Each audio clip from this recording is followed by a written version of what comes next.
Sometimes the people we think we know best are the ones hiding the biggest secrets. I learned this lesson when my Aunt Catherine died, leaving her multimillion-dollar estate to her 7 cats and making me, her disappointingly ordinary niece, their caretaker. My name is Julia Parker, and until last month, I thought I knew everything about my aunt. The eccentric spinster who lived in a crumbling Victorian mansion. The retired librarian who spent her days feeding strays and reading mystery novels. The family oddball who everyone tolerated but no one really understood. I was wrong about everything. This is ridiculous. My cousin Bradley's voice echoed through the mahogany-paneled conference room of Williams and Associates, Seattle's most prestigious law firm. Aunt Catherine was clearly insane. Who leaves $50 million to cats? I sat quietly in the corner, absent-mindedly stroking Winston, the eldest of Aunt Catherine's beloved felines. The massive gray Persian had refused to leave my side since I picked him up from the mansion that morning. The will is quite clear. Mr. Williams adjusted his wire-rimmed glasses, looking every bit the part of an expensive attorney. The entire estate, including all properties, investments, and liquid assets, is to be held in trust for the care and maintenance of her cats, with Ms. Julia Parker appointed as their guardian and trustee. But she was just a librarian. My mother protested. Where did she even get $50 million? That was the question, wasn't it? The one that had been nagging at me since Mr. Williams had first revealed the estate's value. Aunt Catherine had lived modestly, drove a 15-year-old Volvo, and bought her clothes from thrift stores. The mansion, while impressive, had been in the family for generations. The source of Miss Catherine's wealth is not relevant to these proceedings, Mr. Williams said smoothly. What matters is that her wishes were clearly documented and legally binding. We'll contest it, Uncle George declared, his face red with anger. My sister was not in her right mind. I have extensive documentation of Miss Catherine's mental competency, Mr. Williams replied, including quarterly psychological evaluations and video recordings of her explaining her decisions. Would you like to see them? No one did. Instead, they turned their anger on me. This is your fault, my cousin Amanda hissed. You were always her favorite, always playing along with her crazy cat obsession. You must have manipulated her somehow. I almost laughed at that. Me manipulating anyone. I was a junior high school art teacher who could barely negotiate a raise. The most manipulative thing I'd ever done was convince my students that abstract expressionism was a valid form of self-expression. The only thing Julia did, Mr. Williams interjected, was show genuine kindness to her aunt without expecting anything in return, something the rest of you might want to reflect on. The meeting devolved from there. Threats of lawsuits were made. Old family grievances were aired. Through it all, Winston sat regally in my lap, watching the proceedings with what seemed like amused disdain. Finally, Mr. Williams called an end to the chaos. The will stands. Julia, as trustee, you'll need to take possession of the mansion and its contents immediately. The cats must remain in their established environment. She can't just move in. Bradley protested. That house belongs to the family. Actually, Mr. Williams smiled thinly, it belongs to the cats. And Miss Catherine left very specific instructions about its use. Those instructions turned out to be just the beginning of the mysteries surrounding my aunt's life. As I pulled up to the mansion that evening in my battered Honda Civic, Winston still remarkably calm in his carrier, something felt different about the imposing old house. Maybe it was knowing I now lived here. Maybe it was the weight of responsibility for 7 cats and $50 million. Or maybe it was the way the porch light flickered as I approached, almost like a signal. Inside, the other cats greeted me with their usual mix of affection.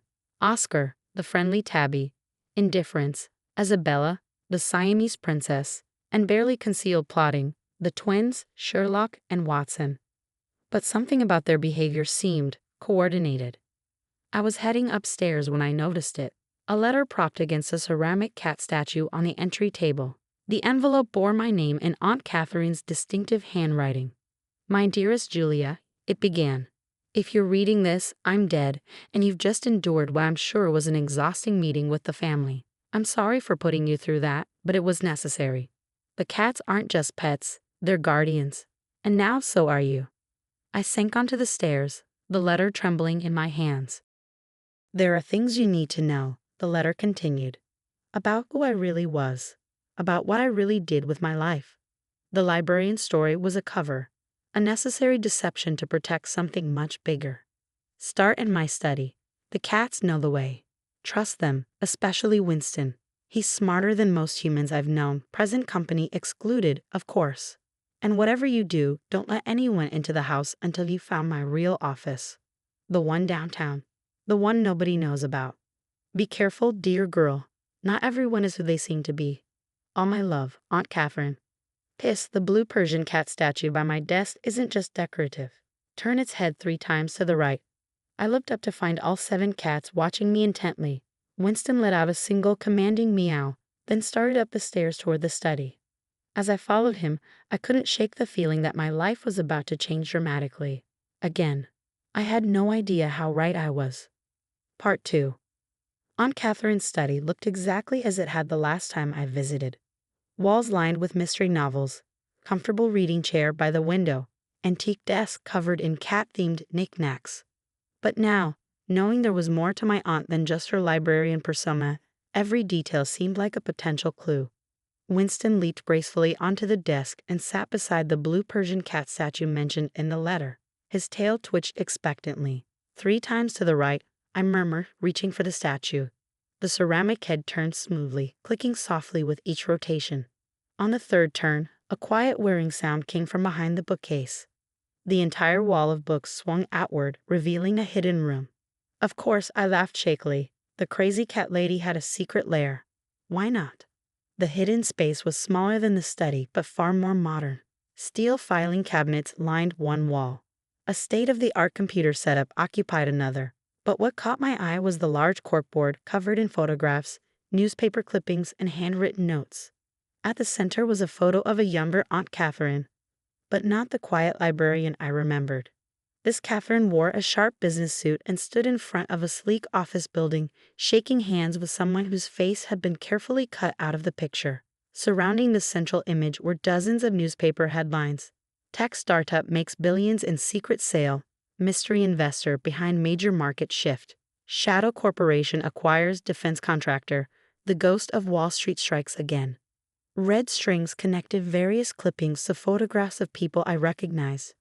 Members of our family, prominent business figures, even a few politicians. Many faces were marked with X in red ink. What were you involved in, Aunt Catherine? I whispered. A soft meow drew my attention to Winston, who was pawing at one of the filing cabinets.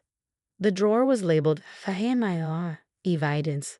Inside, I found detailed dossiers on every member of my family, financial records, surveillance photos, transcripts of phone conversations, years of carefully gathered intelligence. Uncle George's file revealed offshore accounts and tax evasion schemes. Bradley's showed evidence of insider trading. Amanda's contained proof of corporate espionage. My hands shook as I found my own file. Unlike the others, mine was thin and contained mostly school records, art show programs, and surveillance photos of me helping Aunt Catherine with her cats over the years.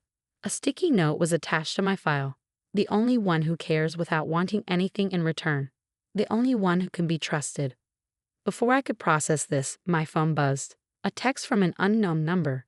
Downtown office activated. Security breach detected. Initiate protocol Phoenix. What downtown office? Then I remembered the letter's mention of her real office. But where? Another meow. Winston was now sitting on the desk, his paw resting on a business card I hadn't noticed before. Phantom Enterprises, 1521 Harrison Street, Suite 1408. The card looked ancient, its edges yellowed. But when I flipped it over, I found fresh handwriting. Aunt Catherine's. When you find this, enter code 72284 at the front desk. Don't trust the elevator. Take the stairs to 14. And Julia, bring Winston. My phone buzzed again. Security breach escalating. Multiple unauthorized access attempts. Protocol Phoenix awaiting authorization. Looking at the evidence board again, I noticed something I'd missed. Recent surveillance photos of my family members. Uncle George meeting with shady-looking men in parking garages. Bradley making late-night visits to office buildings. Amanda photographed passing envelopes to people in expensive suits. All the photos were dated within the past month, leading up to Aunt Catherine's death. Her death, I said slowly, pieces clicking into place.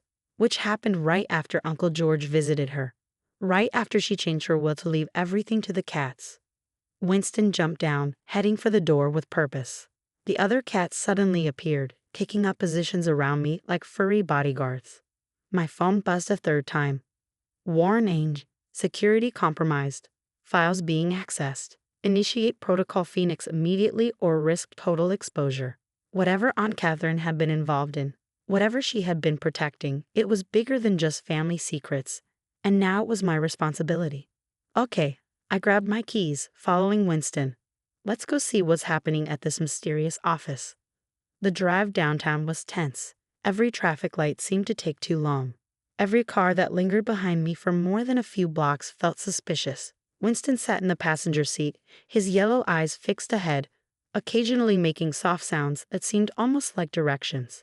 1521 Harrison Street turned out to be one of Seattle's most prestigious office buildings. The kind of place where multinational corporations had their headquarters. The kind of place where a retired librarian definitely shouldn't have had an office. The night security guard barely glanced up as I entered. Code 7228-4. His entire demeanor changed. He sat up straight, eyes sharp. Miss Parker, we've been expecting you. Situation is critical. Take the stairs, not the elevator. Just like Aunt Catherine's note had warned. As Winston and I climbed the 14 flights, him somehow managing to look elegant while I wheezed, my phone continued buzzing with warnings about security breaches and Protocol Phoenix. We reached the 14th floor just in time to hear voices coming from down the hall. Angry, familiar voices. It has to be here somewhere. Uncle George's voice. The old bat had to have kept records. Hurry up, Bradley urged. Security's been alerted. We don't have much time. I peeked around the corner to see my relatives attempting to break into Suite 1408, Aunt Catherine's secret office. But why? What were they looking for? Winston let out a loud, deliberate meow. They spun around, faces going pale as they saw me, but it wasn't me they were staring at in horror. It was Winston, whose collar was now glowing with a soft blue light, projecting something onto the wall behind me. The last piece of Aunt Catherine's puzzle was about to be revealed, and judging by my family's faces, it was going to be explosive. Part 3. Winston's collar projected a holographic image that filled the hallway. Aunt Catherine, looking far more commanding than I'd ever seen her in life. She wore a sleek business suit, not a cat hair in sight. If you're seeing this, her image said, then Protocol Phoenix has been activated, which means someone is trying to access my files without authorization. Julia, I assume you're there with Winston. The others, she smiled coldly, are exactly where I expected them to be. Catherine. Uncle George stepped forward. You old witch. You knew we'd come.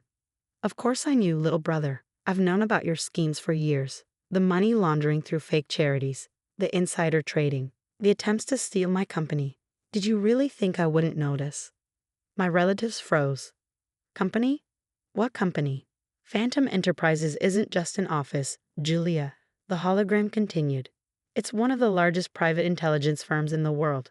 Those mystery novels in my study. Coded intelligence reports. The cats? Trained surveillance operatives. I looked at Winston, who sat regally beside me, his yellow eyes fixed on my shocked relatives. The other cats, I suddenly realized, had taken up strategic positions around the hallway. You see, Julia, 30 years ago, I discovered something terrible. Our family was at the center of an international criminal organization. George and his children were using our family's reputation to facilitate corporate espionage, money laundering, even murder. That's ridiculous, Bradley protested. You can't prove anything. Actually, hologram Catherine smiled. I can prove everything. Winston's collar contains a complete database of evidence going back 3 decades. Every crime, every conspiracy, every betrayal. I've spent my life gathering proof, building cases, protecting the innocent people they've hurt. The cats, I whispered, understanding dawning. The crazy cat lady persona, it was all a cover. The perfect cover, Catherine nodded. Who suspects the eccentric spinster with too many cats? It let me operate in plain sight, building my intelligence network while they thought I was just a harmless old librarian. But why tell me now? I asked. Because you're the only one who saw me, the real me. Not the wealthy sister they could exploit, not the crazy aunt they could dismiss. You saw someone who needed care and gave it freely, without agenda or greed. Uncle George lunged for Winston, but the cat moved with surprising agility. The other cat sprang into action, herding my relatives away from the office door. The evidence has already been transmitted to the FBI. Catherine's hologram announced. Agents are on their way up now, but Julia, there's something else you need to know. She gestured, and the hologram changed to show complex financial diagrams. Phantom Enterprises isn't just an intelligence firm, it's a force for good. We've stopped countless criminal schemes, protected whistleblowers, exposed corruption. And now it's yours. Mine? I squeaked. The cats aren't just inheriting my money, they're inheriting my mission. And you, my dear niece, are inheriting my company. The $50 million they know about, that's just the surface. The real estate portfolio alone is worth billions. The sound of multiple footsteps coming up the stairs silenced everyone. FBI agents swarmed the hallway, weapons drawn. Right on time, Catherine smiled. Julia, in my office you'll find everything you need to understand your new role. Winston will help. He's been trained as your personal assistant. Those mysterious texts, that was him, using the building's security system. I looked at Winston with new respect. He blinked slowly at me, looking smugger than usual. As for the rest of you, Catherine turned to our family, who were now being handcuffed, goodbye. I'd say I'll miss you, but then, I was always better at gathering intelligence than telling lies. The hologram flickered out. In the chaos that followed, arrests, evidence collection, explanations to FBI agents, I found myself sitting in Aunt Catherine's real office, trying to process everything. The space was a perfect blend of high-tech sophistication and comfortable elegance. One wall held screens monitoring global intelligence operations. Another displayed photos of lives saved, wrongs righted, justice served. Winston jumped onto the desk, pressing a button that opened a hidden panel. Inside was one final letter. Dearest Julia, if you're reading this, you've passed the final test. The inheritance, the cats, the dramatic reveal. It was all designed to expose our family's true colors while protecting you from their revenge. I chose you as my successor not just because you're kind, but because you see what others miss. You understood that my cats weren't just pets, they were family. That wealth isn't just about money, it's about what you do with it. The world needs more people who care without agenda, who help without expecting return. It needs artists who see beauty in the overlooked, teachers who nurture potential, and yes, cat ladies who aren't quite what they seem. Phantom Enterprises is yours now. Use it wisely. The cats will help. They're specially bred and trained, with intelligence far beyond normal felines. Winston, in particular, has been preparing to be your partner for years. There's a network of other crazy cat ladies around the world, all highly trained operatives using the same cover I did. They'll teach you everything you need to know. Don't worry about your art classes. The school board now mysteriously has funding for a full-time substitute. Take the time you need to learn your new role. Remember, sometimes the best disguise is the one people want to see. Let them underestimate you. Let them dismiss you. Then change the world while they're not looking. All my love, the real Aunt Catherine. Guess Winston likes tuna on Tuesdays. Don't forget, he can open the safe if you do. 1 month later, I sat in my aunt's office, my office now, reviewing intelligence reports with Winston. The other cats monitored global communications, their specialized callers interfacing with our systems. Uncle George and the others were facing federal charges. The evidence Aunt Catherine had gathered led to the collapse of several major criminal enterprises. The FBI was still processing the sheer scope of her intelligence network.